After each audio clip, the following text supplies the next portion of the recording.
Hello. This week I'll be continuing in Ecclesiastes with chapter 10. So if you have your Bible or your Bible app and you want to follow along, that's where I'll be this week. And yes, I am wearing the same shirt as last week because I'm filming this on the same day, April 8th.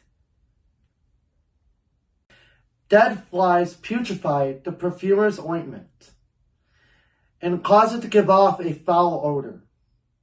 So does a little folly to one respected for wisdom and honor. A wise man's heart is at his right hand, but a fool's heart at his left. Even when a fool walks along the way, he lacks wisdom, and he shows everyone that he is a fool. If the spirit of a ruler rises against you, do not relieve your post. For conciliation pacifies great offenses.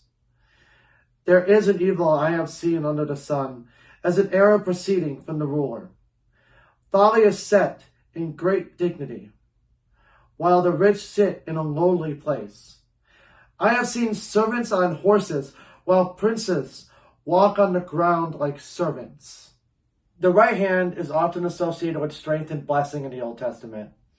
And Solomon is either referring to the left hand with an association with negative connotations, or he is simply stating that wisdom and foolishness invariably reveal themselves in one's behavior. In verses 6 and 7, Solomon observed folly, a foolish person who was in a place of authority where rich people and princes belong. He is aware that the poor can also possess wisdom, and that those from the wealthy and ruling classes are not immune to corruption. Nevertheless, the Bible often associates wealth with prudent, godly living, Proverbs 10:4, and poverty with foolishness, Proverbs 6:11 and 13:18. Moreover, the wealth of the nobleman affords him greater opportunity to pursue learning and wisdom. Thus, Solomon is surprised by the situation being described here. He who digs a pit will fall into it, and whoever breaks through a wall will be bitten by a serpent. He who quarries stones may be hurt by them, and he who splits wood may be endangered by it. If the axe is dull, and one does not sharpen the edge, then he must use more strength. But wisdom brings success. A serpent may bite when it is not charmed. The babbler is no different. The words of a wise man's mouth are gracious, but the lips of a fool shall swallow him up. The words of his mouth begin with foolishness, and the end of his talk is raving madness. A fool also multiplies words. No man knows what is to be. Who could tell him what will be after him? The various calamities that are described in verses 8 through 11 are all accidental in nature, which indicates that the one who digs a pit is not necessarily doing it with malicious intent.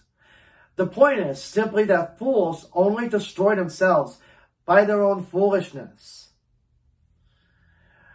No man knows what it is to be does not prevent the fool from multiplying words about it. This would apply to making groundless predictions and the like. The labor of fools wearies them, for they do not even know how to go to the city. Woe to you, O land, when your king is a child and your princess feasts in the morning. Blessed are you, O land, when your king is the son of nobles, and your princess feast at the proper time, for strength and not for drunkenness. Because of laziness, the building decays, and through idleness of hands, the house leaks. A feast is made for laughter, and wine makes merry, but money answers everything. Do not curse the king, even in your thought. Do not curse the rich, even in your bedroom. For a bird of the air may carry your voice, and a bird in flight may tell the matter. A fool's toil in the fields is more tiring because he is ignorant of the important fundamental truths that would make his work easier. Solomon comments lovingly in verse 19 on each of these, but he concludes by saying that money answers everything. Like that, it's freely exchangeable and has the ability to exert a powerful influence over the course of affairs to produce the result that is desired. However, at the end of it all, money will never truly satisfy. Thank you for watching. Next week I'll be continuing in Ecclesiastes with chapter 11. I hope that you can join me. God bless.